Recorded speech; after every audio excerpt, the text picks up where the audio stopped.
Let's go. Let's go. Oh, did you want to? Sorry, I'll let you. Next time. I'm in love with you. Snap out of it. I'll have what she's having.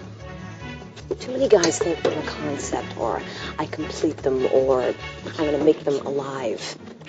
I'm just a fucked up girl who's looking for my own peace of mind. Don't assign me yours.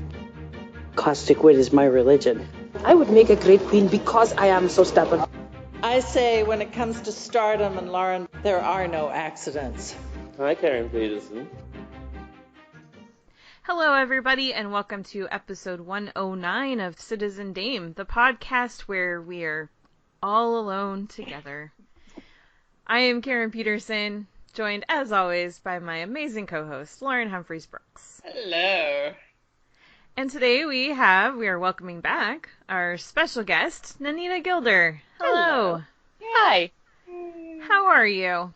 I'm doing okay. My coffee shop that I work at has finally closed, so Yay. I don't have to interact with lots of German customers anymore, so that's good. Thank goodness. Congratulations. Isn't it sad how we celebrate now that, like, not having to go to work? Yeah. Like, yay, I don't have a job to do. Woohoo! Yeah. I'm actually going to be going back to work on Monday, but we're working from home, so this whole thing happened right at the end of the first half of our semester, and we were going on spring break.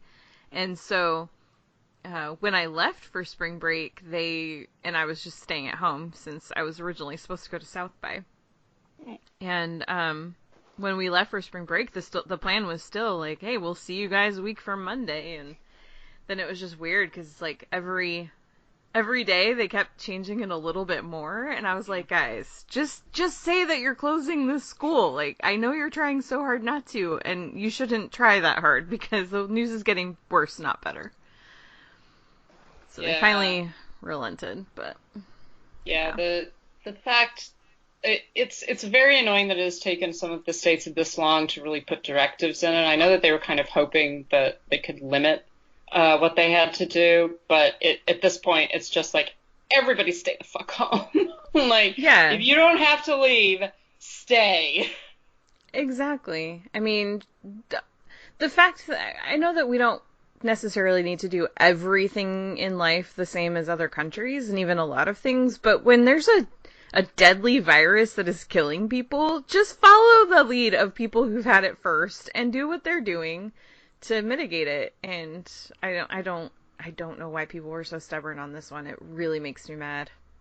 Especially since this whole thing really shows how interconnected everyone in the world is. Mm-hmm. It's true. It's like a very grim game of 6 degrees of separation. I think that someone on Twitter said, like, man, if Kevin Bacon gets this thing, we're all screwed. Yeah. Check on Kevin Bacon.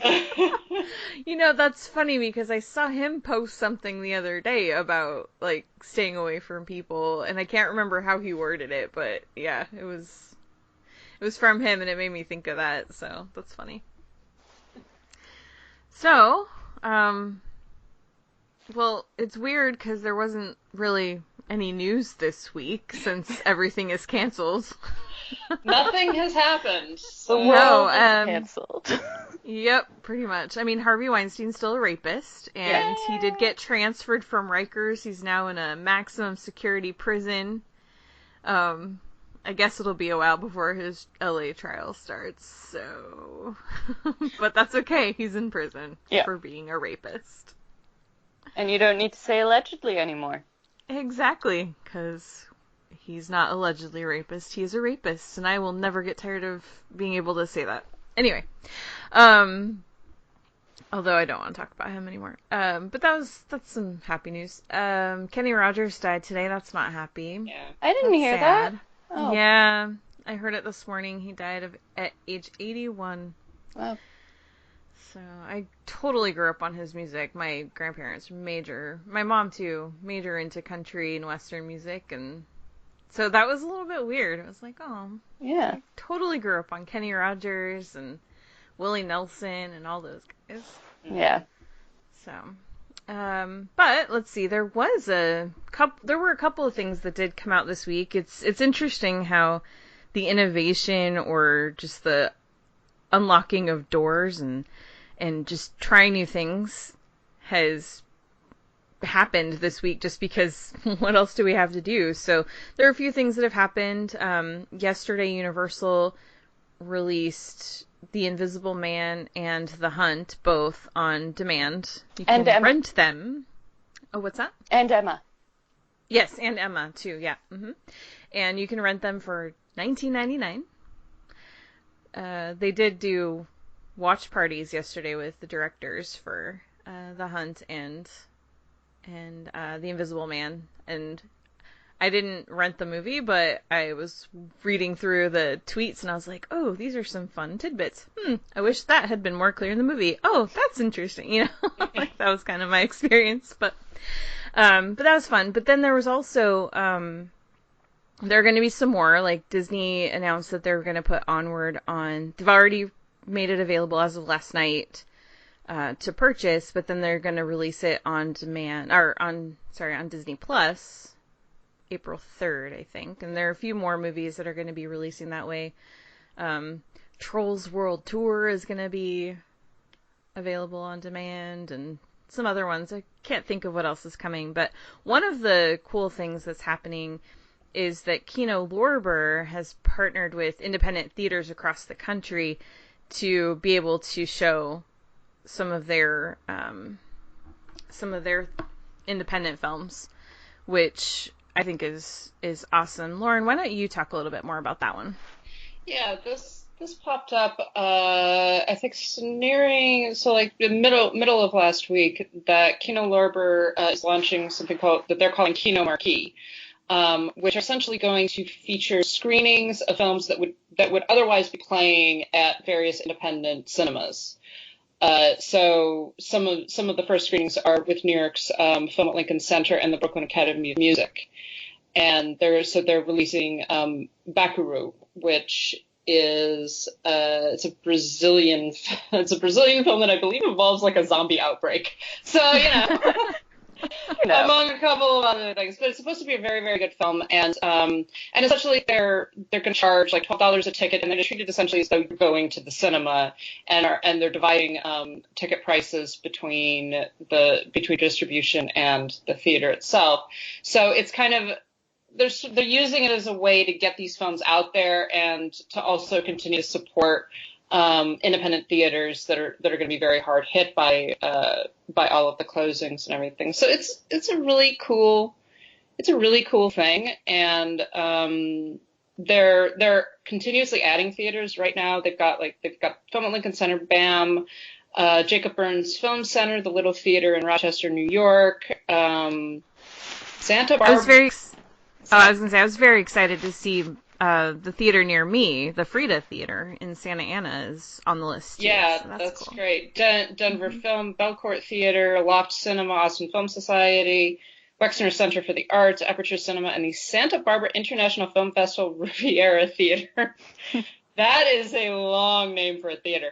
But obviously, hopefully, they'll be able to get more theaters on board and be able to continue to do this. Just, because some of these releases are the lifeblood of the theaters themselves. And also, there are very limited places to see some of these films. Independent filmmakers are going to be hurt by all of this as well, simply because they can't get their films released and distributed and paid for people to see them.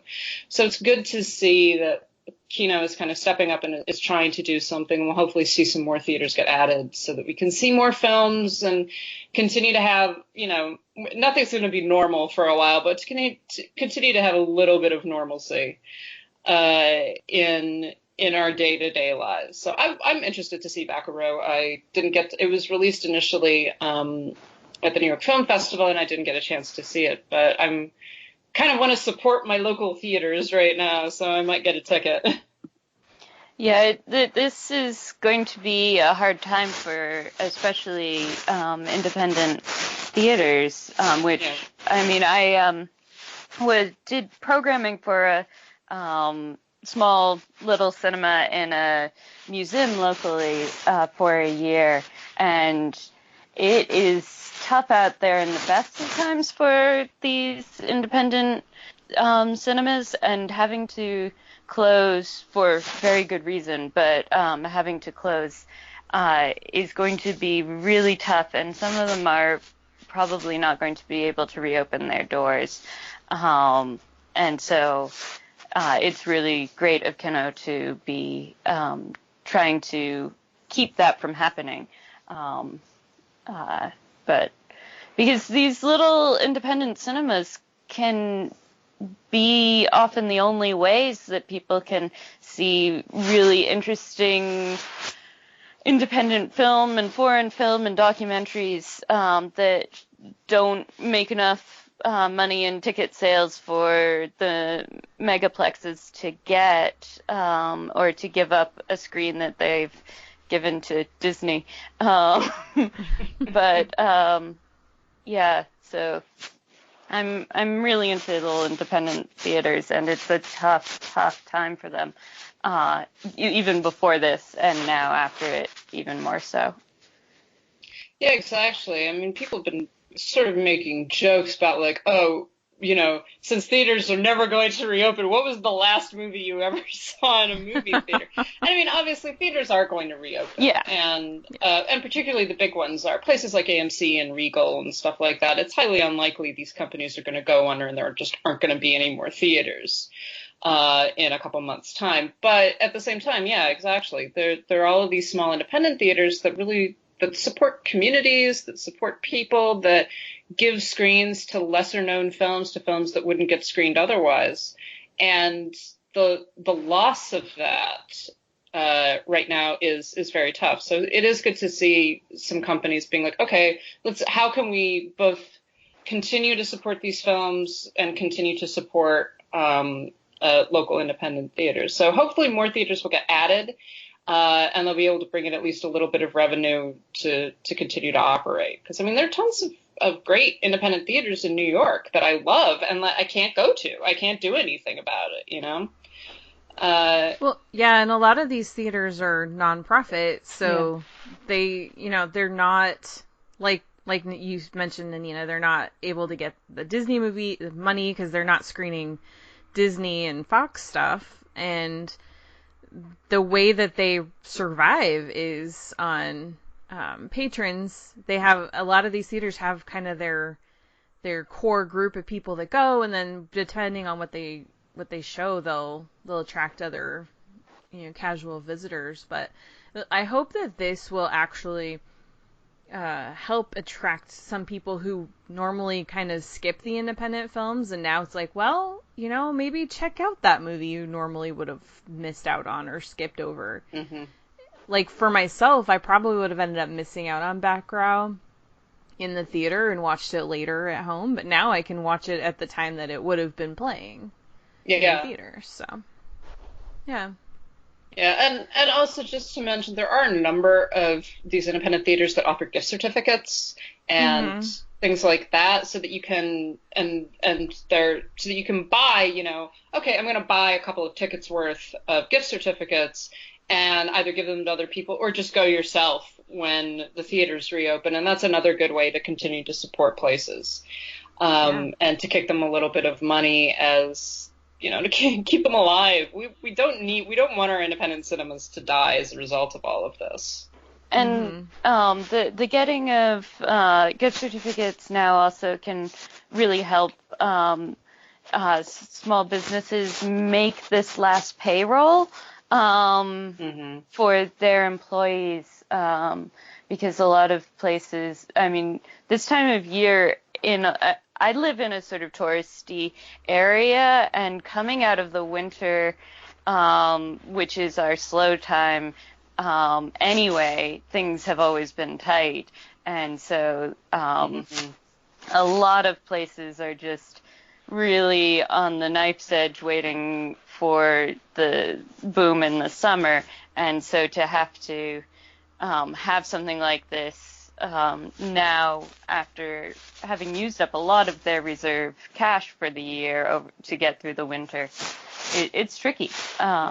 So the buying of gift certificates now, some people are like, oh, but doesn't it mean that at the other side, the people, the businesses won't get that money because you'll just be using the gift certificate? And it's like, well, first of all, not enough people are buying gift certificates for it to impact the bottom line at the other side. And right now is when these businesses really are needing infusion in order to hopefully make it through. So, well, yeah, and also, like, I know for the Frida Cinema right here, okay, so I buy my gift certificates now, and I can go get some tickets when the theater reopens. But when I go there, I'm also gonna be buying popcorn, or whatever. And so it's like you're still gonna be spending money later. You're just, helping them out now. Also, there is going to be a boom when everybody is allowed to go out again, and my assumption is that sort of the restrictions are going to relax at a certain point. They might not be completely lifted, but they're going to calm down. Mm-hmm. And at that point, people are going to want to go out, and you're going to want to go to restaurants and cafes and theaters and spend money, right, basically, because we'll all have been, cooped up inside or very limited in our movements for a lot of it. And so doing that right now, like Nannina is saying, is to really, really support the theaters at the moment so that they can reopen, and there are going to be a lot more people going at that point. Yeah. Yeah, the casual customers will come back when this is over and they're all stir crazy. And so the buying of gift certificates is really for the regulars who really want to. It's just a nice thing to do. It's not sort of a requirement, and not everyone can afford to do it. But if you can, it's a great thing to do and really appreciate it. So yes, support your local theaters. Check out the Kino Lorber deal, Kino Marquee. I think it's going to be awesome. Let's all watch a movie together at home alone. Oh, that's the other thing. No, I'm sorry, I just thought of this, but also, by the way, there are a number of like apps that you can use on like extensions and stuff like that you can use to watch movies with friends at the same time. So like last night, me and a couple of friends went on the app or the Chrome extension Netflix Party, where you can actually just sit and watch a Netflix film, and there's a little chat window where everybody logs in and you can type things, like comment on the movie, but you're watching the movie together in real time and chatting about it in real time. And it was really nice. Like, it's very simple, but at the same time, it's just like, oh, this is kind of nice. We're experiencing the same thing at the same time, and we're getting to talk about it. And so it's not the same as going over to a friend's house and sitting on the couch and doing that, but it does kind of give you something to do and a different way of interacting with cinema and stuff like that. And I think that a number of streaming services do have these kinds of extensions that you can get on Chrome and on Firefox, et cetera, where you can actually just sit there and watch something with people. We watched Space Jam, which I don't think I have seen since 1996, and that is definitely a movie. How much wine was consumed in the process? I mean, I had a margarita and a beer. At one point, like all that was happening to me was that I kept on going like, oh man, I completely forgotten about this. It's like, oh wow, that's the plot? Jesus Christ. There's some weird shit that goes on in that movie. It also has the sexiest soundtrack of any kids movie I have ever seen. Like, there's like all of this sexiness. They're just like, oh yeah, basketball. It's like, holy shit. This is like a thirsty film. That's that one with that R. Kelly song in it, isn't it? Is it? Ugh. Yeah. Is it? I don't know. Like I just remembered. Like, I think it's got an R. Kelly song that was everywhere for a while. So. Does it have I Believe I Can Fly? Yes, constantly. Yeah. Yeah, that's the one. Constantly. Oh man. But yes, so watch movies with your friends, even if you can't be in the same room. You can still watch together, and it's fun. And my friends and I are doing it, and yeah, it's a good way to still feel connected. Because this is the thing: it's like it gets lonely when you're all by yourself, and having ways to reach out to other people is really, it really matters. Mm-hmm. So. Here are some movies that you can watch with some of your friends. It's Women's History Month, and we have kind of neglected talking about this the last couple of weeks, but that's okay. We're gonna fix that now with some recommendations for movies for women's history. So, Nannina, would you like to start off with some that you would recommend? There are so many is the thing, and I've been going in kind of deep on especially films directed by women before 1960 recently. I actually was doing a seminar at a local museum about this, and one thing that's really great is that Netflix has part of the Kino Lorber box set, Pioneers, First Women Filmmakers. And there are some really fun films from really the beginning of cinema, because the fact is that women kind of invented cinema to a certain degree. Like the first director to really systematically develop cinema as a storytelling medium was Alice Guy. And she started in 1896, and for reference, the Lumiere brothers first put out their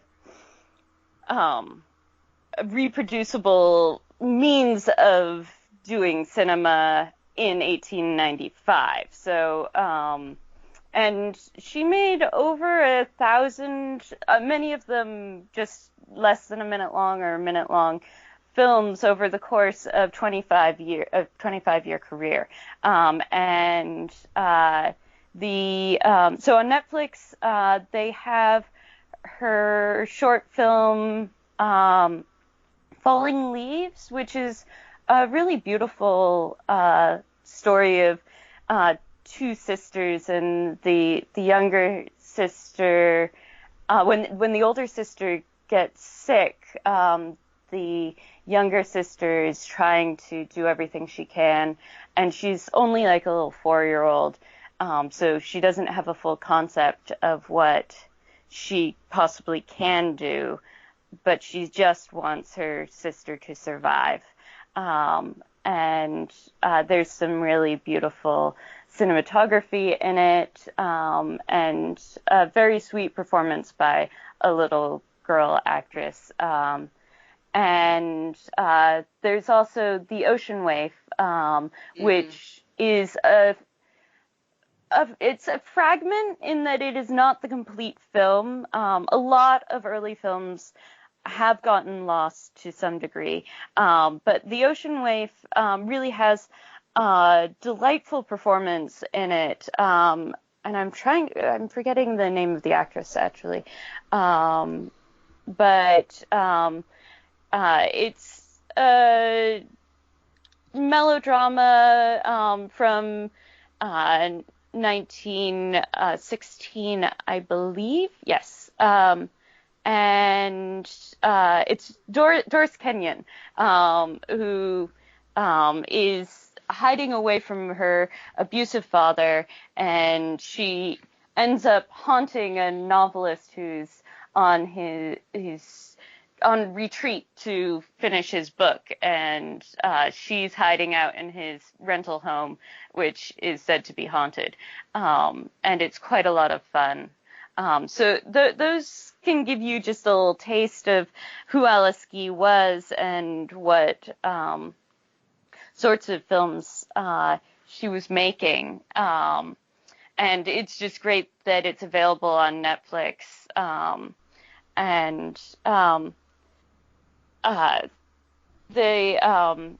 Two others that I really like that are on part of the Netflix box set, or the Netflix Pioneers set, is The Curse of Quan Guan, which is a really important early American independent film.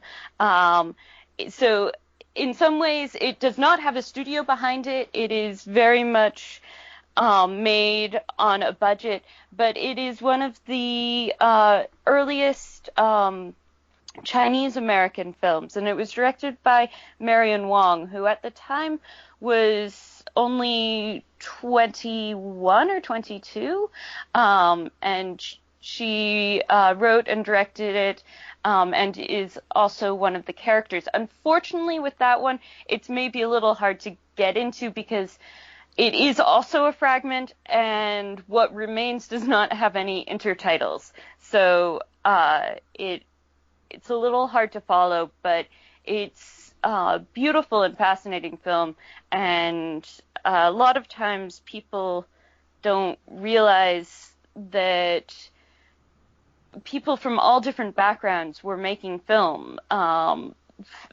Film at that time was such a new and exciting thing that if people were interested and able to get a camera, then it didn't matter where you were from. There were film businesses popping up all over the world, and we have such a sort of white American and Eurocentric view of cinema often, and it's just good to keep in mind that women from all different backgrounds were out there making films, and yeah. Film was also such an ease, particularly in the silent period and the early period that you're talking about. It was able to cross over so well because it was silent. Yeah. And you don't have language barriers, particularly. You've got, and even as film became more advanced and you began incorporating intertitles more and more, there were a lot of businesses where you would have different prints of films for to have with English intertitles or German or Japanese or whatever language you were distributing the film. And so there's a way in which it was a much more ubiquitous medium, because you could watch a film that it was not necessarily it was made in Germany and you don't speak German, but it's silent, so it doesn't really matter. You don't need to speak German to understand what's happening. And I always really liked that about early cinema. It's it could be very international and translate very easily. But and also what's fun about The Curse of Quan Guan is it's about a modern Chinese American girl marrying into a very much more traditional Chinese family, and that nice tension between what a Chinese American girl in the early 1900s was like, as opposed to what the more traditional families were like, and that little bit of interior culture shock is fun to see, especially from over a century ago. And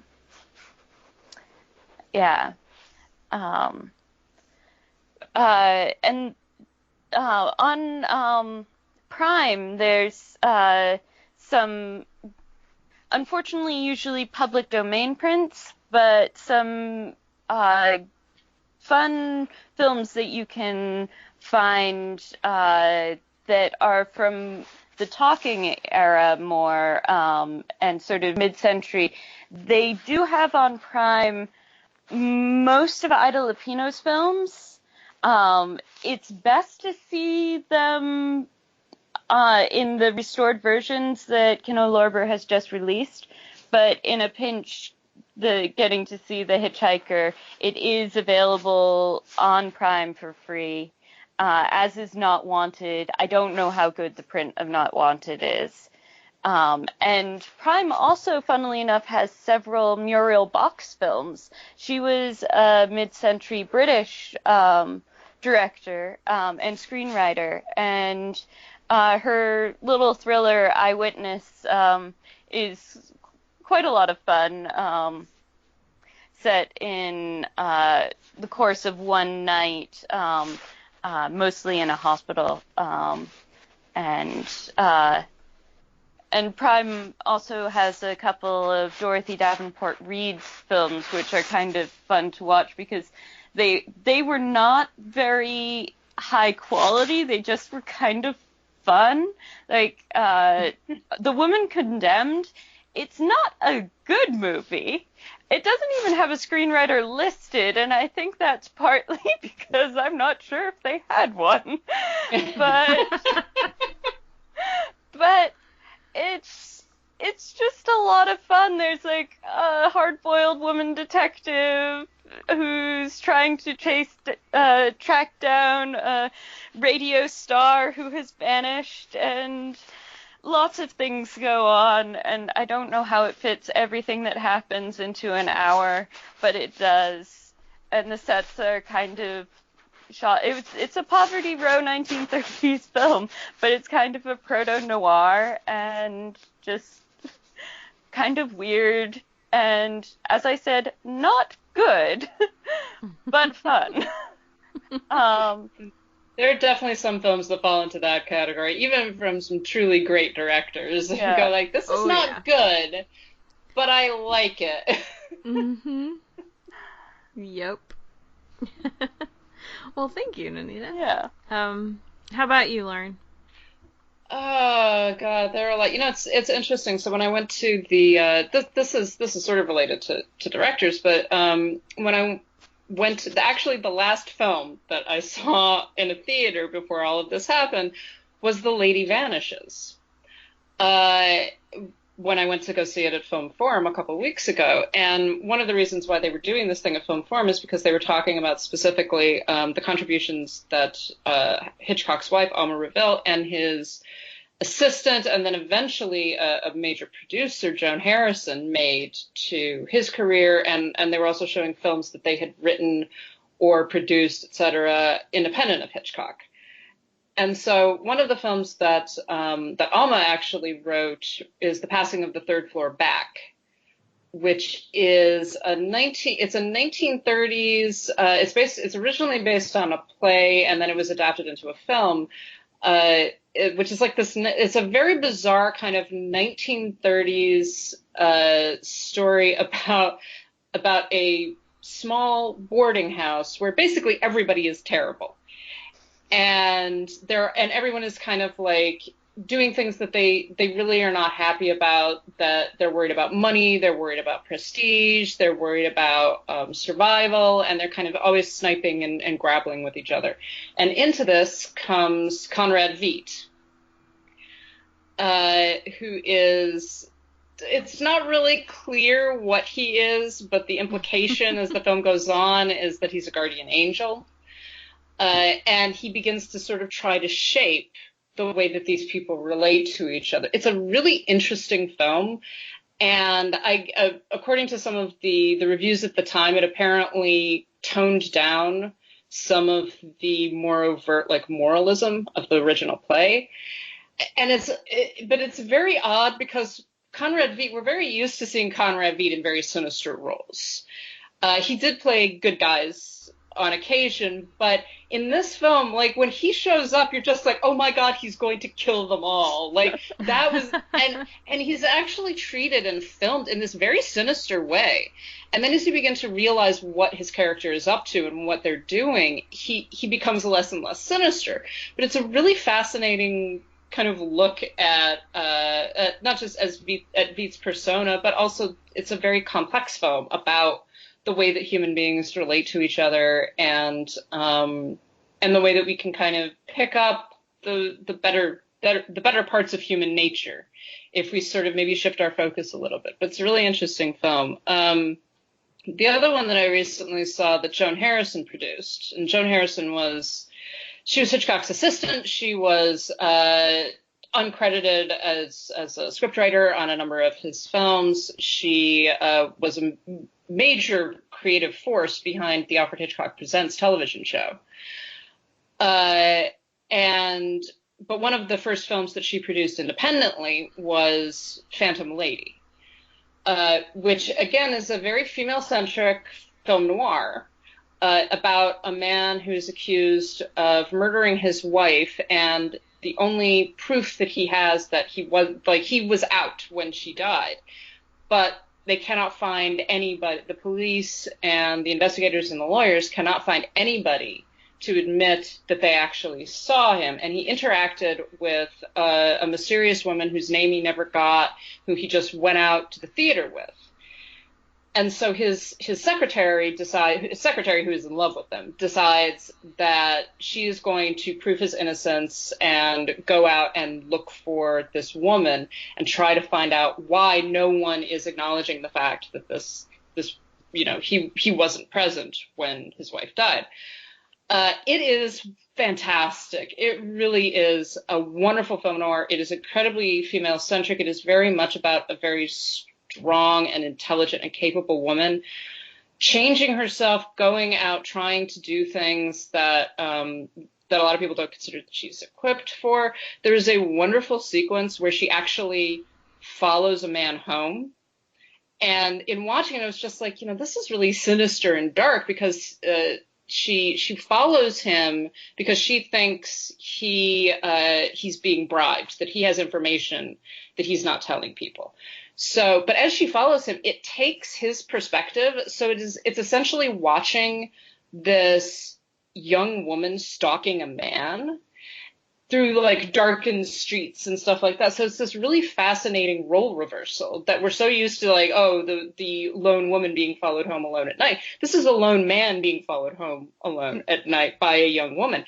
And so it's a really fascinating film. It is available to rent in fairly good quality on Vudu and also, I believe, on Amazon Prime.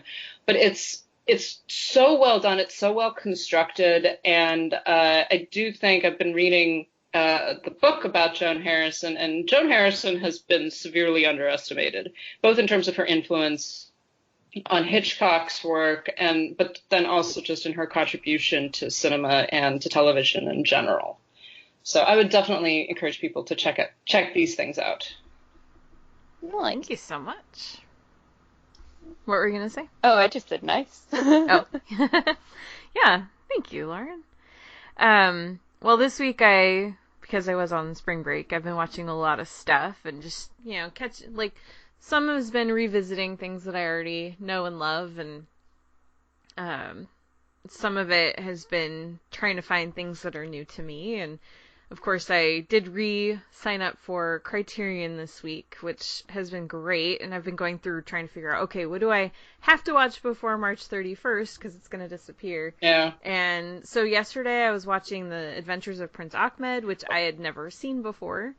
And I was like, what the heck? I'll check this out. And it's interesting. It's obviously it's missing some stuff because it's interesting how many of the German films, because of everything that happened with preservation and stuff, have just kind of, a lot of the original prints have been lost. But it was interesting to watch this and see the early style of animation. This is considered one of the first animated feature films, if not the first. And just watching the way that she put it together, where it's all silhouettes, so you don't really see facial features in any of the characters. The costumes are pretty simple because it's basically just like pieces of cardboard or can't remember the other materials she used. I was looking up some of it, but and then they just move them across the scene, and I don't know, it was a really interesting film to watch, and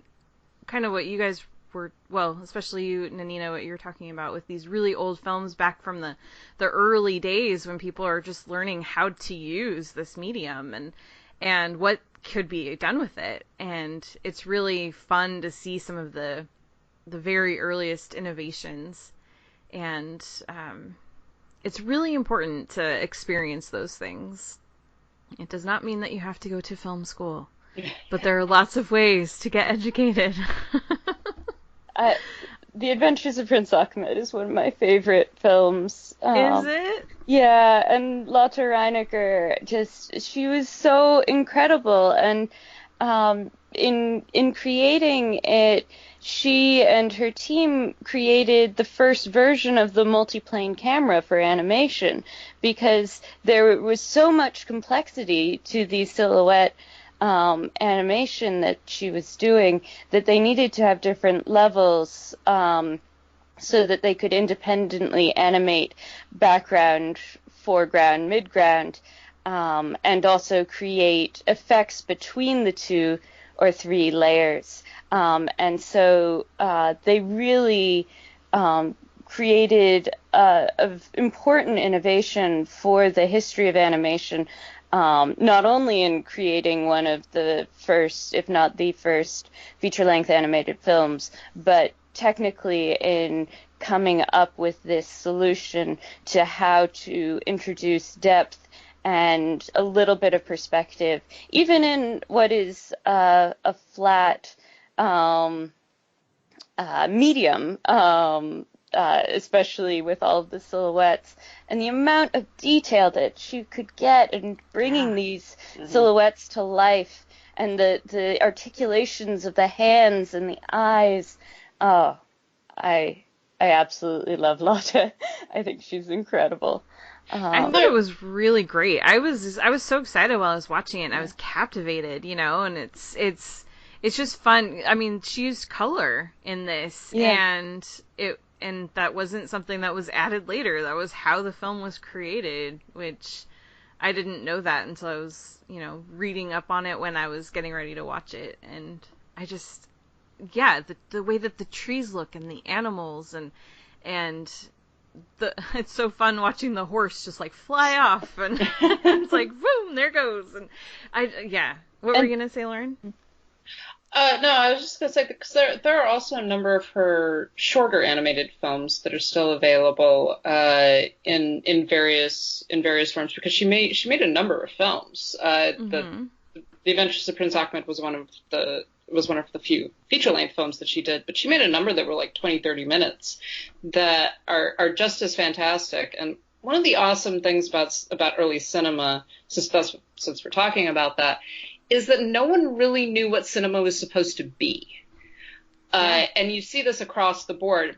So there's a lot of discussion about the cinema of spectacle, or which is where you get things like, we're going to video, or we're going to film, a guy firing a gun, or a circus, or something like that is going to be very exciting to watch and to bring these things to people that have never seen it. And others were like, no, people like the Lumiere brothers were like, no, it's documentary, essentially. We're going to document everyday life and everyday behavior. And so there are all of these different ways that people were like, what can we do with this medium that is brand new, that doesn't really have any rules attached to it yet? And how can we play with it and change it? And there are some things that we've just forgotten about that we kind of relate to, all right, so it's the continuity narrative and continuity editing, and it's almost this novelistic form. Whereas in the very early days, like, you watch things just like, sometimes it's like, why did someone think this was a good idea? And other times just like, holy shit, I didn't know that film could do that. And early films are really fascinating. Yeah, and if you have not had the chance to see The Adventures of Prince Ahmed, I really recommend it. Watch that. I'm definitely going to check out some of her other work, too, now, because I'm really curious. What were you going to add, Nannina? I do want to say that Ahmed was made in 1926, and in general, most of it, in terms of avoiding racial caricatures, is pretty good, though unfortunately this section in China is a little bit not the best. And I do think that's important to bring up. I mean, all of the characters technically are people of color in it, and most of them are portrayed with dignity, and which is, of course, what everyone wants. But the depiction of the Emperor of China and his sort of gesture, I just want to put out there that is not the high point of the film. Yes. But there's so much that's good in it as well. And it's a really stunning piece of cinema. Yeah. Yeah. The other film that I wanted to mention that I watched again yesterday, it's new on Amazon Prime, and that is Blow the Man Down, directed by Danielle Crudy and Bridget Savage Cole. And this is one that I actually saw last year at AFI in November. It premiered, I think, at Tribeca. That was the first place it showed, and then it was at a couple of different festivals. And now, somewhere along the way, Amazon picked it up. It's released yesterday, so it's available on Prime. And it is about two sisters in this small town in Maine. I think it's Maine. It's like a fishing town, and their mother has just passed away, and they have her fish market, shop, whatever you want to call it. But it's going under. They have a lot of bills. They're stressed out about things. One sister wants to leave town and go away to college. The other wants to stay because she loves it there. And then there are these old ladies that were friends of their mom, and one of the women is Margot Martindale. Character actress Margot Martindale. Oh my gosh, yes. And I love her. And what are you doing here? No. Well, I'll tell you what she's doing here. She is running a brothel. And she's on the outs with the other friends, and they decide it's time to shut the place down. And so there's just a lot of stuff going on in the town. There's secrets, there's lies, there's a murder, possibly two murders, and cover-ups and all kinds of things. And it's just really intriguing. It's really fun. It's like some of it's really funny and other parts of it are just very dramatic, but it blends the tones very well. And the performances are great. June Squibb is in it. Annette O'Toole is in it. And I really enjoyed it. It was nice to see it. There are these inner cuts of fishermen that are singing the song Blow the Man Down throughout the film. And it's just really interesting because, you know, we think of those kinds of places and, like, you know, especially when they're run by fishing, when that's so much of what the town thrives on and support, how it supports itself. And there's this very patriarchal, you know, construct, but this movie is all about, you know, that it's really the women that are running things. And I loved it. I thought it was great. And I highly, highly, highly recommend it. Cool. I want to check that out. And that's Please on do. Netflix, you said? Amazon Prime. Amazon Prime. Cool. Mm-hmm. Yep. So, yeah, lots of other stuff. Please let us know what you guys are watching this month for Women's History Month and some things that we could check out. We did get a couple of questions. We got one from @Noah_Saturn. What are some action movies that would be improved by a female director? I mean, all of them. Yeah. Every movie would be improved by a female director. But I guess we can find some specific ones to talk about. Lauren, what do you think? I think I may have said this before. I would really like to see a Fast and Furious film made by a female director. Ooh, yeah. So many of them. I mean, I love the franchise. I think it's ridiculous. It's great. I'm so sad that all of the films have been pushed back, because I was really looking forward to see the next one. But I don't know. I think that a female director could actually explore things in maybe a different way, maybe a little more. there's all of this stuff about family and fatherhood and brotherhood and everything. And I would really like to see a woman's take on some of that.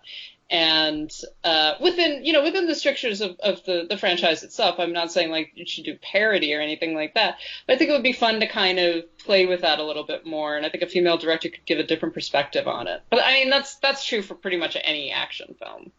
Mm-hmm. Definitely. Nannina, do you have any thoughts?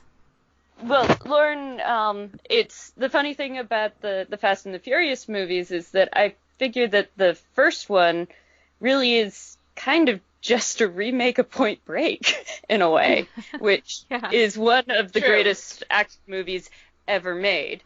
And directed by a woman. Yes, Catherine Bigelow. And I think one of the great things about Point Break is that Catherine Bigelow is able to be looking at this incredibly macho situation and both admiring it in some ways, but also undercutting it in others and bringing that complexity to these very male relationships and the sort of idea of the rush for the adrenaline junkie and just the absolutely stunning visuals that she brings to it. But there's always that element of skepticism underneath it. And I always find it funny when people unironically like really celebrate Patrick Swayze's character Bodhi and be like, yes, he knew what he was doing. And I'm like, but did you watch the film? Like, he completely is a hypocrite, and everything that he says is undercut by things that he ends up doing. And that's part of what's so great when you get someone like Catherine Bigelow, even if it's still a very macho film, is that sort of able to question and twist a little bit the macho-ness of the film, which is a lot of fun. Mm-hmm. And that's not what the Fast and the Furious does. No. At all.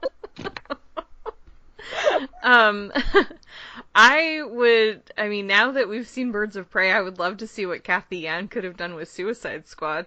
Oh, yeah. Yeah, definitely. That would have been, what might have been, I don't know. And then they're going to keep insisting on giving us the movies. They're never going to let the franchise die. So I would like to see a woman's take on James Bond. Yeah. Yeah. Not a female James Bond, but a female director's take on it. Just a woman directing it. Yeah, no, I think that would be a really good idea. I would love to see that. Again, with that kind of thing, that undercutting of the macho sort of, it's just like, yes. One of the problems that I've had with the current James Bonds is that they take themselves so incredibly seriously. Yeah. And one of the fun points, I feel, of at least some of the best James Bonds is that there is always this sense of camp.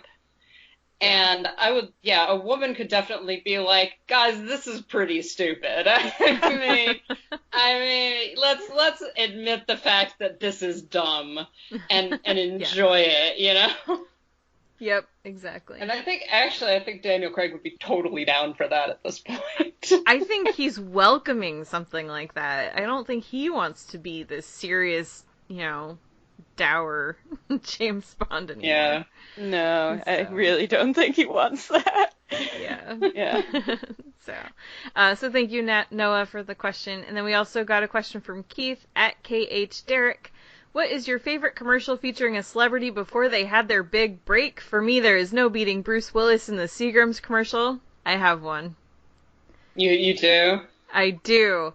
It's, oh my gosh, I forgot his real name. Matt LeBlanc.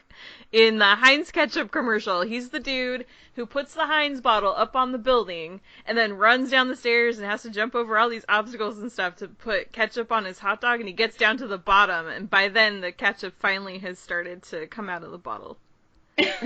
Yep. When I found out that was Matt LeBlanc, because it's way before Friends, and when I found out that was Matt LeBlanc, I was just like, oh my gosh. Yeah, it's one of those funny moments. Do you guys have one?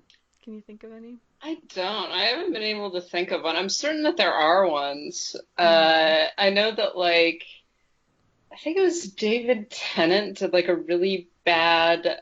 It wasn't a commercial though. It was either David Tennant or Michael Sheen because I saw it on the Graham Norton show. But it was like a PSA, one of those like PSA commercials where it's just like don't smoke, kids, and stuff like that. And it's just really really funny. Like it's an NHS kind of and he plays like a guy who's like he's a really cool guy who's like peer pressuring other people, but it's also the 80s. It's very funny. I'm gonna have to find that. That sounds amazing. Any others you can think of?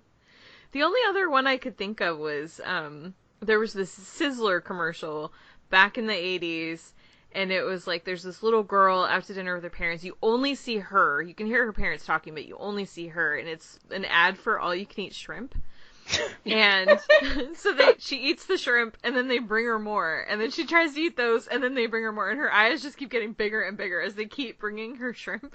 It's Jodie Sweetin from Full House. But it was way before Full House. She's just this cute little, like, 4-year-old, and yeah. I remember watching that commercial all the time when I was a kid, and then later when Full House, I was like, wait, that's the shrimp girl.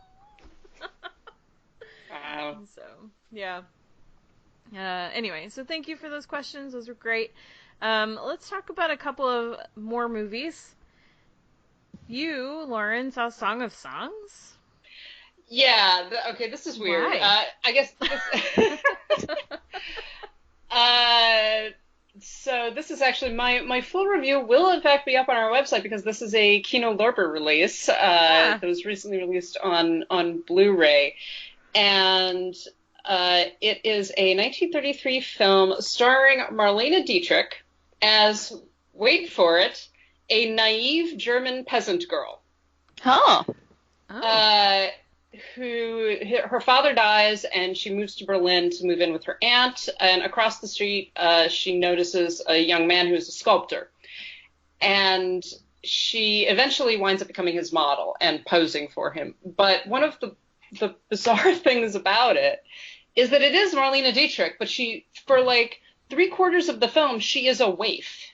She's like this, naive girl who's like all very romantic and everything. And essentially what happens is she begins falling in love with the sculptor as she poses for a sculpture that he's going to call the Song of Songs. And basically we don't see Marlene Dietrich naked, but we almost see Marlene Dietrich naked numerous times.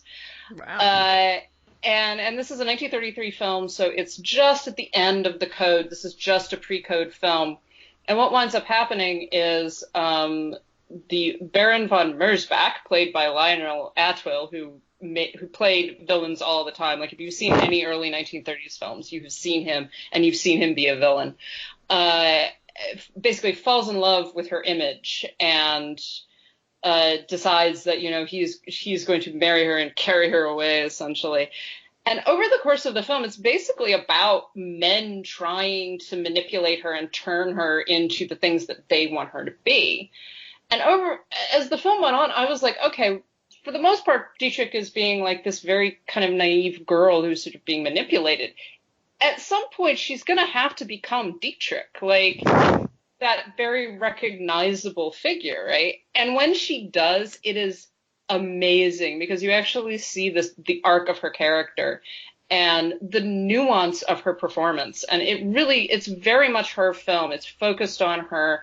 Despite the fact that these men are constantly trying to manipulate her, a lot of it really is about her eventually becoming self-possessed and sometimes in not great ways. But it's a fascinating film just to look at via Dietrich's persona.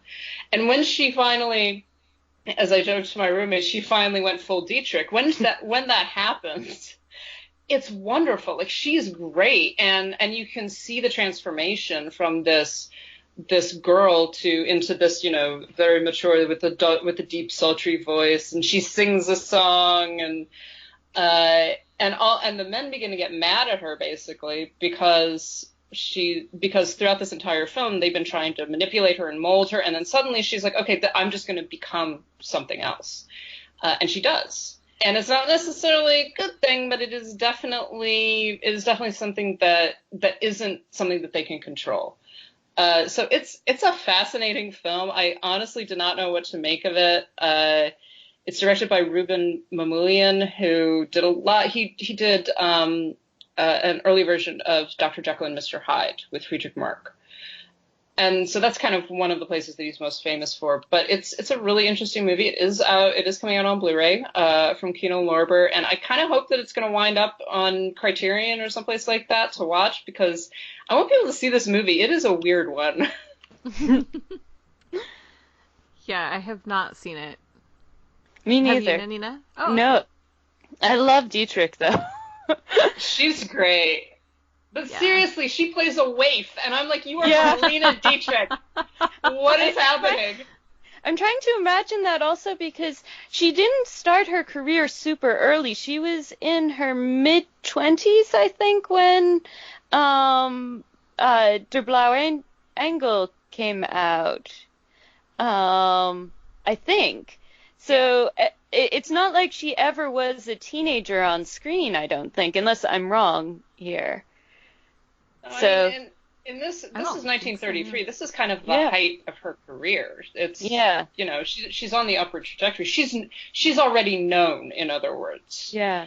But yeah, it's wow. And yes, we almost see Marlene Dietrich naked. So, at one point my roommate was like, is this happening? I was like, we are not going to see Dietrich naked. Even in pre-code Hollywood, they can't let that happen. No. Wow. Well, thank you. That sounds interesting. I will check it out at some point. One movie I did watch that I think, Nannina, you requested that we talk about this one, and that is 3 Cases of Murder. Awesome. Yeah. Why don't you start us off with this one?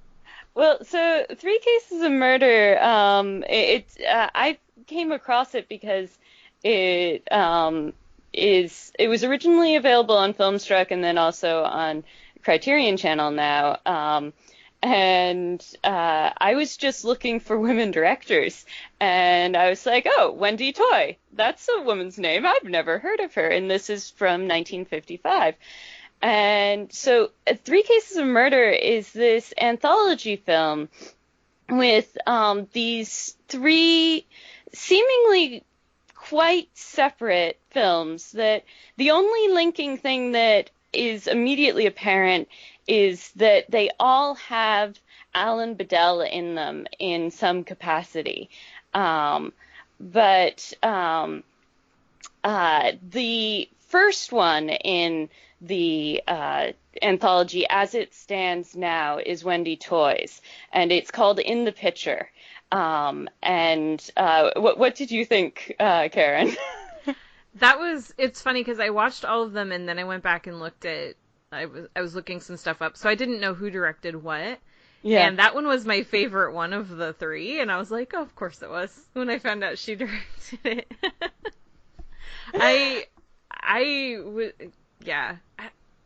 It's hard to, I just watched this last night, so I'm still trying to process it a little bit, but it took me a while to figure out what was really going on. Yeah. I don't know if I was just not totally engaged right at the beginning, but yeah, I thought it was really fascinating. Once I figured out, oh, they're in the painting, like, okay. and once, it was just like, once they make it inside the painting, every shot is a canted angle. So everything's just a little off kilter.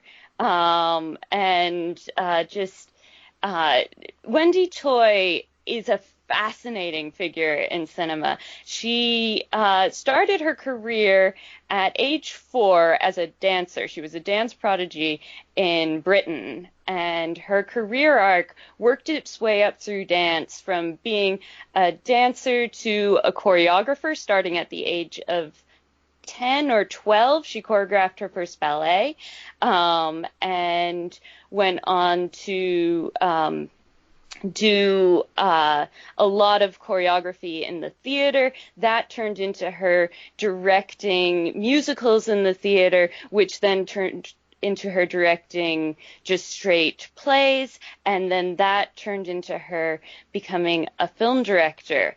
But because of her huge grounding in the world of dance, she was very good at timing in her movies, in physical comedy, and just in the physical movements of her actors throughout a frame. And unfortunately, Three Cases of Murder is the only one of her films that is available to be seen in the U.S., though you can buy most of her other films in Region 2 DVDs from the UK, but you need to be able to play them. And I think that she is such a fascinating director.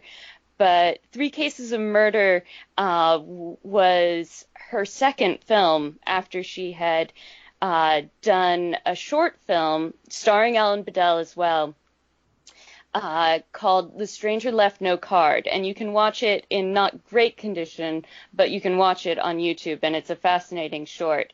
And that film got seen by the producer Alexander Korda, and he sent it to the Cannes Film Festival, and it won the best short film at the Cannes Film Festival in 1953.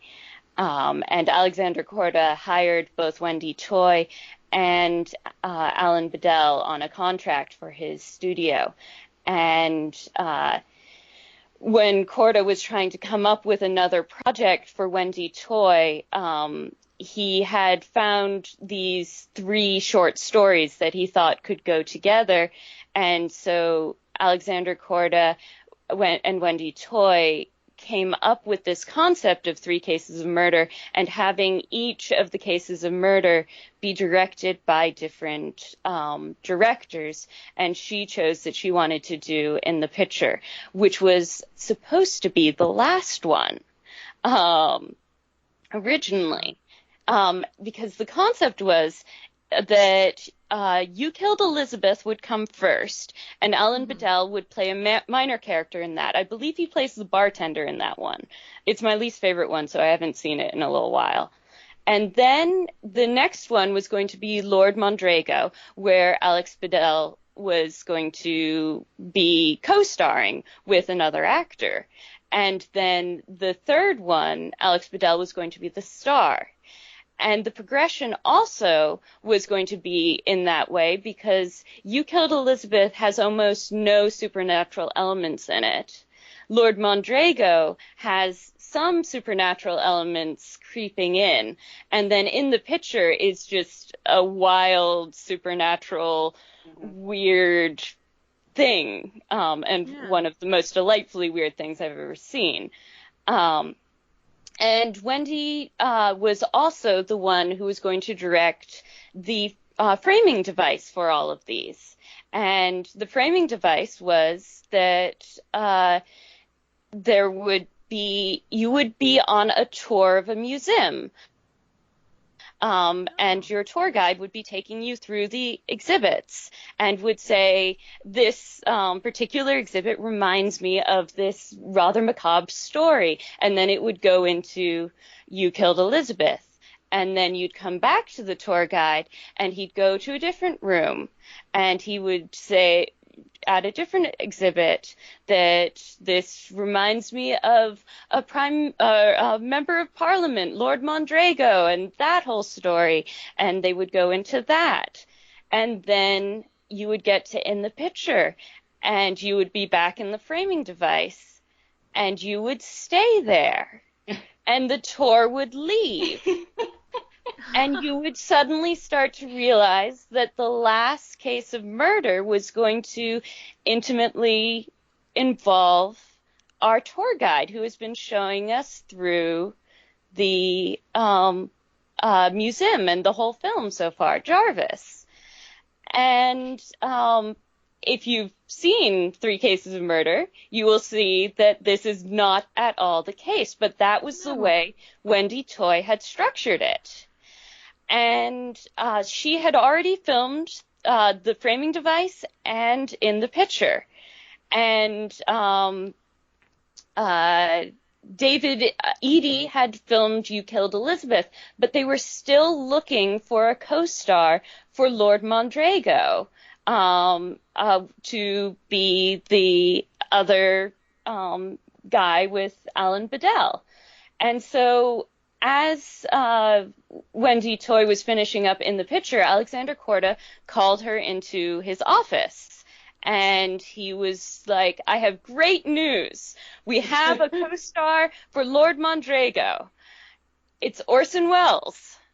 And the worst idea ever. I'm sorry. The second you bring in Orson Welles as an actor, you're just like, well, it's fucked anyway. Yeah. So Wendy's like, okay, that's great, big name. And Alexander Korda's like, there's only one thing. Orson's demanding that his short be the last one. Of course he is. And Wendy's like, that's not going to work. Because there's this whole structure that we've planned out. And, that you can't have the tour guide showing you through the whole thing and then ending with the tour guide's story, or you can't start with the tour guide's story and then have him continuing on, for obvious reasons if you've seen in the picture. And really, when you know this, you realize that in the picture is a really brilliant way of ending the whole thing instead of beginning it, not the least because it's by far the best short. So all of the others look a little weak in comparison. Because Orson Welles was such a big name, and because he was so completely oblivious to all of the work that had gone into it before, it meant that they had to do this whole scramble, reorganize the order of the films, and refilm a framing device. And what they did in the end was a completely sort of masterpiece theater, just a guy in a room saying, let me tell you this creepy story. And all of the careful structuring of making Three Cases of Murder a coherent whole got thrown out. It means that the current version as it stands feels really uneven.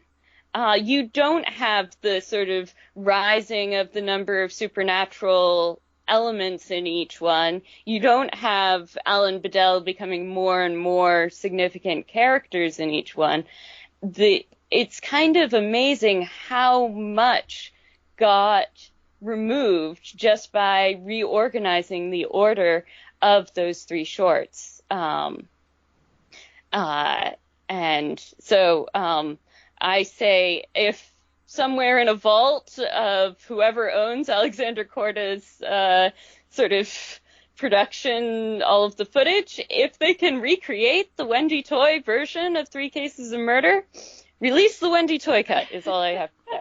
Oh my gosh, yes. Now it's like, I didn't know any of that, and now I want that version. Because what I saw, I was like, yeah, I like this is good. I really liked in the picture. But, oh my gosh, that's an actual good movie. I know! Well, because it actually has an arc. Because you're right. The film as it stands doesn't really have an arc. It's three separate stories. Yeah. And they each have, their own rising and falling action and everything. That's so unfortunate. But again, the second you bring in Orson Welles, the second Orson Welles pops up, you're just like, well, everything's fucked. Like, it's either what he wants or it's nothing. Yeah. And you know how I found out about this? Because if you just search for Three Cases of Murder on Wikipedia or something, none of this is out there. But there's an amazing British entertainment oral history project that interviewed Wendy Toy back in '92, and it's available on SoundCloud. And I listened to all 4 hours of it. And you can hear her tell the whole story, I think at about hour 2. Yeah, it was just amazing hearing her describe what happened. because when I was listening initially and she was like, yes, and mine was going to be the last. And I'm like, but no, Wendy, yours is the first. And then the whole story unspools. It's really crazy. So yeah, Orson Welles ruins everything, basically, is the last. Orson Welles ruins everything, and when you silence women's voices, the art suffers. Yeah. It would have been such a better film. It really would have. Now I'm going to be mourning all day for what could have been. I know. I have been for the last few weeks, so thank you for joining me. Yes. And I'm mostly sad because the reason why I initially watched 3 Cases of Murder like ages ago was because Patrick McNee, who eventually grew up to be John Steed in The Avengers, has an uncredited role in it. And I was like, oh, I'll watch this. And, I was like, oh, Orson Welles is in it. Oh, that'll be fun and everything. What I did not realize was that you literally see Patrick McNee's shoulder, and that's it. Because all of his actual scenes were cut down or cut out of the film. So sitting there, I was just like, I know that shoulder. That's Patrick McNee. And that was about it. So I was just like, I watched that whole fucking movie being like, when is he coming on? And then it was like, oh, all right, never mind. Lauren, but I enjoyed it anyways.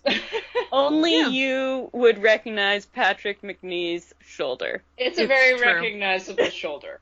Okay? Like, I just have to say, just like, that is his shoulder, I can tell. Never change, Lauren. Never change. Thank you. But I would recommend the movie. I mean, still watch it anyway, even though it's not as good as it could have been. Yeah. The individual shorts are good. Yeah. Yeah. And just in the picture itself is just such a fascinating, wonderful, creepy delight. I'm the way a little she obsessed uses, the way she, like you were mentioning the angles and things, but just like also the way someone will speak a line and then it just kind of hangs there and nobody reacts for a second and you're just kind of like wondering, well, what are they really talking about? And the woman who's constantly like complaining about the matches and the candles and I love it. It really is. It's creepy, but it's this gradual creepiness. Yeah, but there's a lot of humor too. Mm-hmm. And when you find out what's been happening to all of the exhibits in the museum and why they've disappeared, it really, I've watched it probably 4 or 5 times, and it definitely holds up on multiple viewings. I can't say the same for the other 2 shorts, but In the Picture is one of my happy places. It's kind of funny because I think I like the Orson Welles one the least, actually. Yeah. Yeah. I'm not a fan of You Killed Elizabeth. I think it's a little misogynistic, actually. But yeah, it definitely is. But yeah. But it would have been so fascinating to see them in the right order, though. Yeah. Yes. Because they would have built on each other then. Yes. You know what? We're gonna start that hashtag. Release the toy cut. Yep. I like it.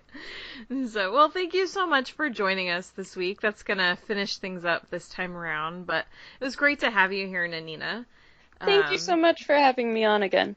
Yeah, and you're welcome back anytime. We also want to thank you as one of our patrons and all of our patrons. And so just wanting to thank everyone. We've got Heather, Adriana, the Cricket Table Podcast, Michael, James, Katie, Carriata, Mason, Matthew, Monty, Nannina, Nicole, Robert, Sharon, Steve, Tao, and Will. Thank you all so much for your support. You're welcome. There you go. Awesome. I love it. We are definitely doing some bonus stuff this coming week. We've already talked about it, so we're not sure exactly what all we're gonna do. We're making plans to do our March Madness bracket, even though March Madness is off. The Dames are still going. So we'll have more information about that soon in the next few days. You can Of course, if you'd like to support the show, you can find us on patreon.com/citizendame. You do get early access. You get to hear the episodes 2 weeks before, or not 2 weeks, 2 days before everybody else, and some other perks too. You can support us with our Ko-Fi account, ko-fi.com/citizendame. We know times are hard for people, so obviously, if this is a hard time for you, you're listening to us is more than enough. So, and let's see, but you can follow along and join us in the conversations at Twitter and Instagram, Citizen Dame Pod, on Facebook, facebook.com/CitizenDame. You can send us emails at citizendamepod@gmail.com. And be sure to check out our official website, citizendamepod.com, where you will be able to read Lauren's review of Song of Songs. You can also find us individually. Nannina, where can people find you on the internet? I'm at Nannina Gilder on Twitter, and I mostly post about women film directors, usually before 1960. And it's always really interesting stuff. I learned so much from you, so thank you. And Lauren, where are you at? I am on Twitter and Instagram at LHBusiness, taking pictures of stuff off my balcony for the foreseeable future. Your view is getting very clear out there. Yeah, it was really nice yesterday, I have to say. Yep. And I am on Twitter and Instagram at Karen M. Peterson. So thank you all so much for joining us this week, and we'll catch you next time. Bye. Bye. Come all you young fellows that follow the sea, to me way, hey, blow the man down. Put a vent on your ears and listen to me. Give me some time to blow the man down on a New England isle in a good seaport town. To me way, hey, blow the man down. The fishing pays nicely if you don't drown. Give me some time to blow the man down. Where boys become greenhorns and greens become mates. To me way, hey, blow the man down. And if you ain't into fishing, hell, you're in the wrong place. Give me some time to blow the man down. To me way, hey, blow the man down. Give me some time to blow the man down.